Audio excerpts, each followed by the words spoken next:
Everybody, I'm your host Brad West here in the Red Lair. Of course, my co-host Mr. Greg Burrow from Dragons Are Comedy Fantasy on loan from us today. Make sure you check them out here in Austin, Texas on Anderson Lane. And then Miss Anastasia Anderson, who is our fact checker, fresh eyes. She is going to help us tell you about some of the newer stuff. And then Mr. Frank Hui, my wonderful friend who knows a lot of cool things, and he always surprises me with stuff, which is very entertaining for me because, as it is, I know everything. So he knows everything I don't know. So that's a pretty big recommendation to listen to him. This guy knows his stuff.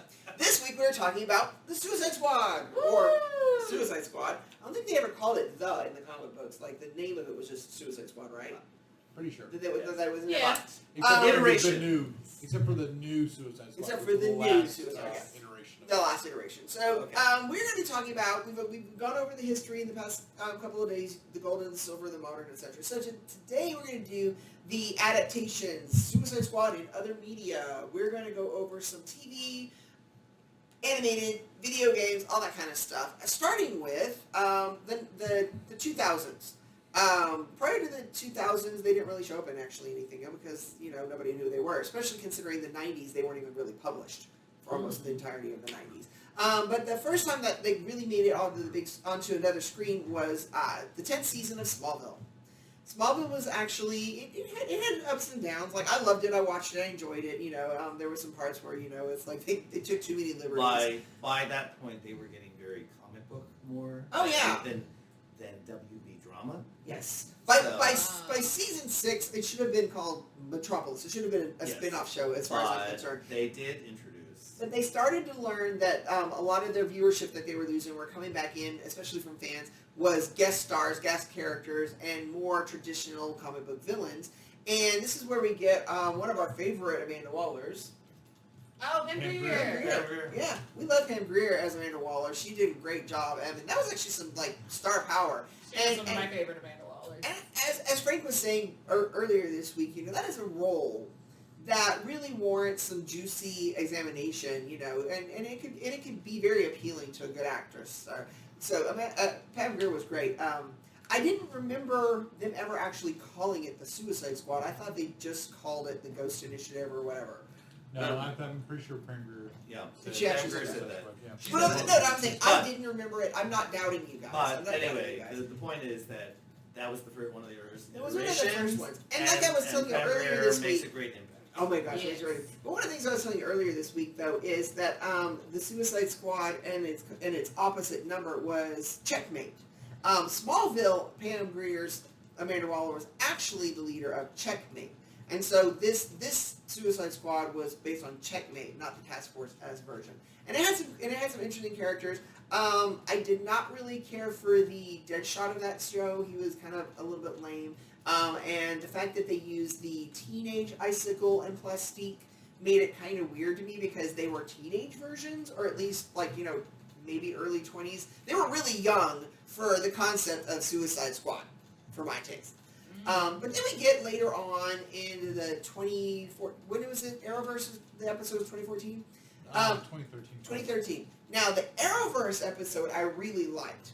They actually took a different covert ops government agency called Argus, and they kind of mushed it with Checkmate. So Argus in the CW world is pretty much the same as Checkmate from the Smallville world.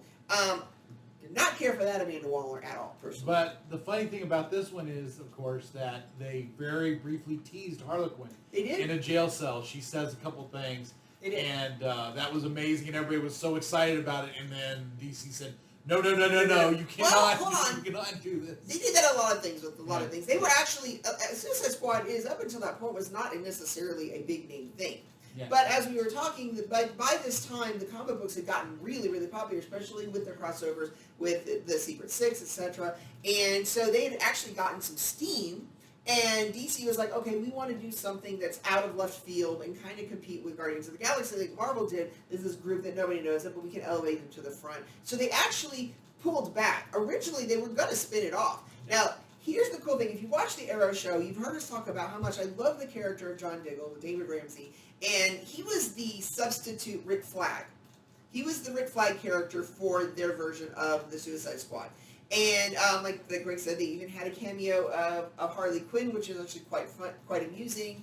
And they used another one of my favorite longtime Suicide Squads from the John Ostrander one character was Bronze Tiger, played by Michael J. White. by Michael J. White. Remember So- the DC fight scene? Yes. It was really good. We did really like him, and so Bronze Tiger was on that version of it, and you could tell they were actually gearing up for it. But the biggest thing about this was, I loved this version of Deadshot.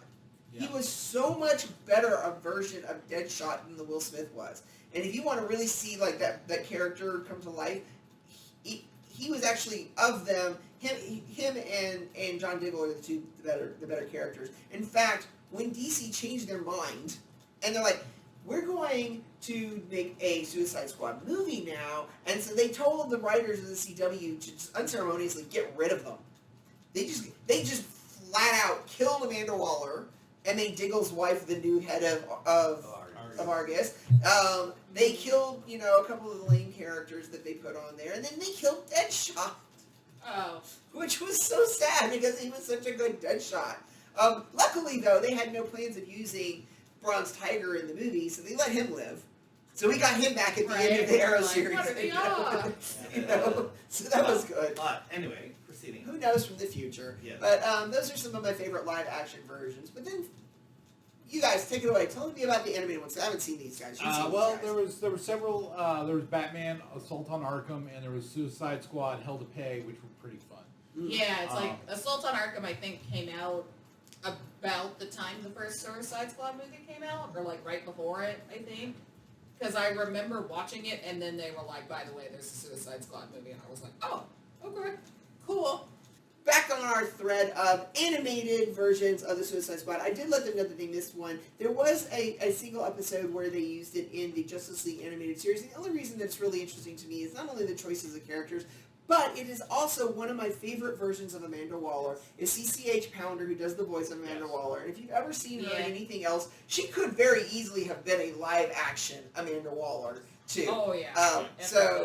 But yes, they did actually have her independent of the Suicide Squad and other things. But the censors would not allow them to call it the Suicide Squad, so they never refer to it as that.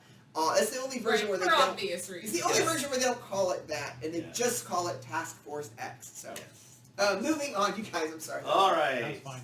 And then there was Justice League Dark Apocalypse War that had the Suicide Squad as well. Yes, Okay. that was a really good one. And there's upcoming video games and stuff too, right? There is an upcoming video game that looks really, Kill the really Justice amazing. League. Yeah, Kill the Kill the Justice League. Justice League. I'm just gonna throw this out there. There was one scene in there that I thought that was almost like they worked with James Gunn, because it was like they were on the rooftop. Yes, And that it was was like- very that's James just Gunn like- See the esque trailer, it's back and perfect. forth. Yes, Yeah. So. I completely agree. It's like, yeah, it's... But if you haven't seen the trailer for fine. the game, I highly suggest doing that. It's pretty amazing, and has a lot of potential. Yeah. Mhm. It's not my favorite thing. I personally, it's not my cup of tea, but I understand why it's very popular. Right, I mean, You know. it's the idea of, oh my god, the Justice League is evil. Evil again. What do we do? It's overplayed, I'm so but tired. I'm still Yeah, gonna I'm buy so it. tired of it. Yeah. I'm so tired of it. But Use yeah. Batman's plan from that story from several years back. Yeah, Right. But I mean, at the same time, there is a Okay. certain element of just, they're kind of goofing. The Suicide Squad's kind of goofing off and stuff. And all of a sudden, Superman comes up and they're like, "Hey, Supes, how's it going?" And he turns, and then they go, "Oh no!" They're like, "Oh, this is not good." It's fun. I mean, the fun... The one thing that is really, really cool about Suicide Squad in general, and you've heard us talk about the difference between anti-heroes and dark heroes. This is one where it's very clear they're villains that you root for. They are true anti-heroes. And that gets lost a lot of things. So that really does change the way that the stories and the expectations and what they can do. And I see I see the fun of it, and I've enjoyed some of these adaptations myself. Okay, and now we're gonna have some fun talking about the David Ayers Suicide No. Squad. Yes. Woo! No yes. article. So, Yay! the Suicide Squad in the DC Extended Universe, Yeah. none of them appeared previously to Suicide Squad, right? All of the characters, none of them were in the Batman. Not the versus main Superman, character. none of Yeah, the main characters. characters. The Yeah. only one that showed up was, of course, Batman himself. Yeah. Yeah. Yeah. In some Batman. clips and in the end credits. Yeah. Okay, so it was interesting. I like the beginnings. I like the Flash capturing Boomerang, which I'm not sure where that fits in time wise. But, Line-wise. yeah, I My think first take on it when I watched it, I enjoyed it. I thought it was a fun movie. Overall, it's not my favorite DC movie by any stretch of the imagination. I know that there's a lot of controversy going on now because David Ayers is saying that that's not his movie. Warner Brothers came in and re-edited the film. And that's totally changed it. because of what happened, and this is well known, this is not a secret, because of the reaction to Batman versus Superman, they got worried. Yeah. And because even though it didn't make a fair amount of money, it was panned. And, Oh, yeah. and because being dark and depressing, and the need for, they wanted Suicide Squad then to be lighter, and not also be the same Which makes frame. no sense. But- it's like, oh, Batman's too dark, but we've got villains. Let's make Well, them lighter you than see, Batman. and here's the thing, and of course they took control of it, they re-edited the film, and they got a third-party company, that the ones that handled the trailer, and the trailer is fun, Yes. trailers are great, Trailers are joy. yes, and of course, when you're have someone who is not the guiding vision behind it, it's going to disrupt the quality of the movie, even if the film is dark. But and so there's been all this call about release the Ayer cut, because David Ayer said there is a version that I cut together with an editor that is my vision. And here's something that I've had to give a lot of thought about. And one of the reviewers said we need to see the script. And over the last year, David Ayers has presented a lot of things about the ideas of what he included that got cut and changed.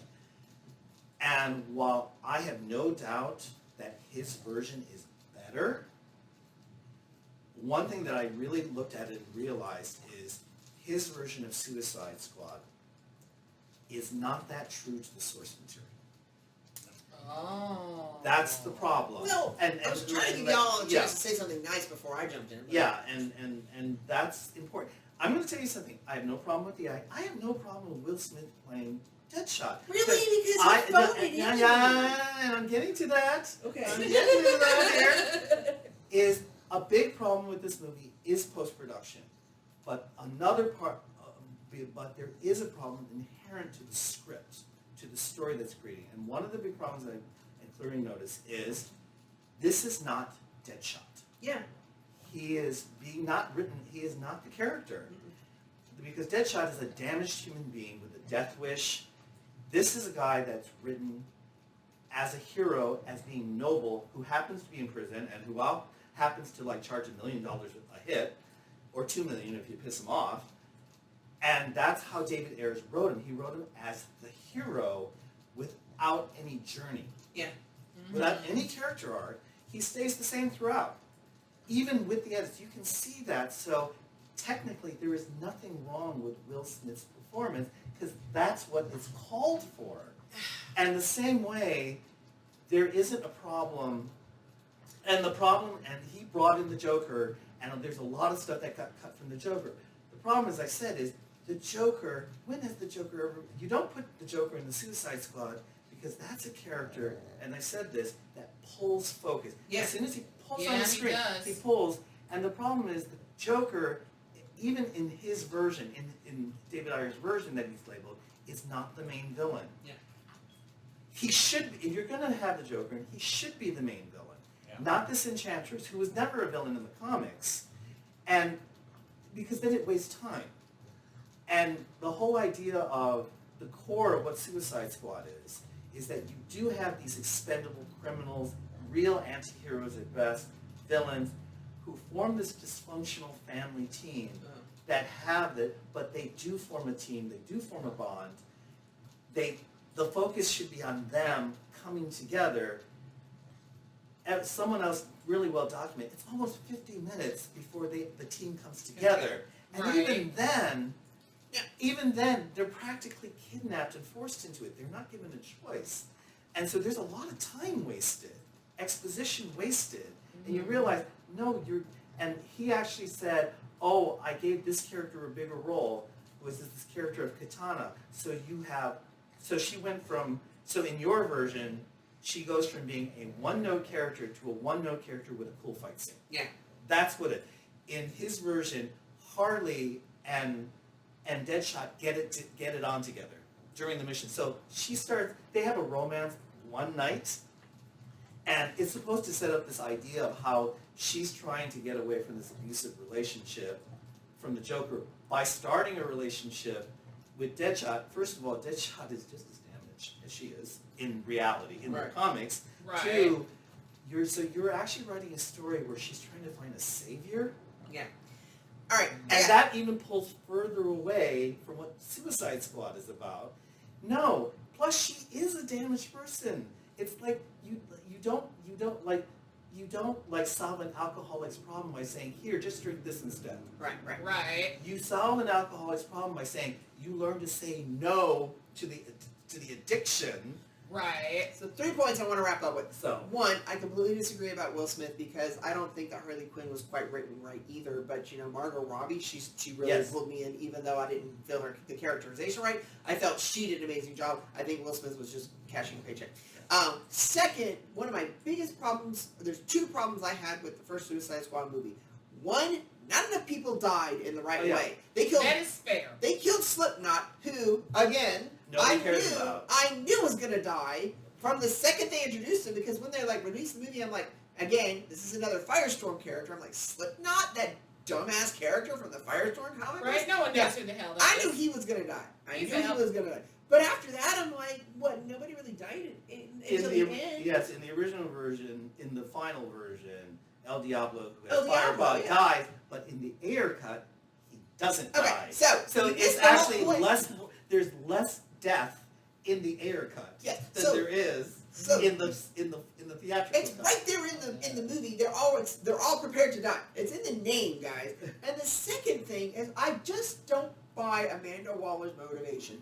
In the comic book, she starts putting them together to do things that the other heroes can't do behind the scenes, which is fine. And then she starts doing, evil for the sake of good. We'll then get villains to do it. Okay, we get that. The Dark Black Ops team, etc., that exists in the government already. We're just doing it with superheroes. However, she's putting them together because there's all these superpowered people coming around, and we want to have a backup contingency in case Superman or whatever even goes bad. I'm like, okay, you're putting them together to fight superheroes, and one, maybe two of them actually have any kind of superpowers. First of all, that doesn't really fly with me at all anyway. And second, the whole concept of, we're so paranoid about the superpowered people taking over, and we actually create our own superpowered problem right there. We're the ones responsible for it to begin with, and it's just like it all. I just Yeah, I know. I And the problem the is whole thing that fell apart. Ayers, that's why I said in the script, he doesn't really Get it. He's not adapting the DNA of what Suicide Squad is about. It's Suicide Squad and name only. Yes, and so you have the basic premise, but he's making his own movie, and as you said, he's projecting his own prison experiences on this, which is fine. Yeah. But speaking as a comic book, speaking as a fan of the source material, DC can do better. you're not actually making that happen. And yes, when you complain like, I didn't intend to make a comedy. No, but you as a filmmaker knows that action places with high drama require places to breathe. Yes. You need places to release tension. You can have sarcasm. So You don't have to have comedy, but you can have sarcasm to help people relax and have the scene breathe and move on to the one. And so the stepping stone for tomorrow's episode, of course, would be something like Birds of Prey, Harley Quinn. That director got it. And that's pretty much what led them going, oh, well, let's go ahead and try and reboot it, basically. And like I said earlier, the original one, what the studio really wanted was their own version of James Gunn's Guardians of the Galaxy. Well, then who else to get it? Serendipity.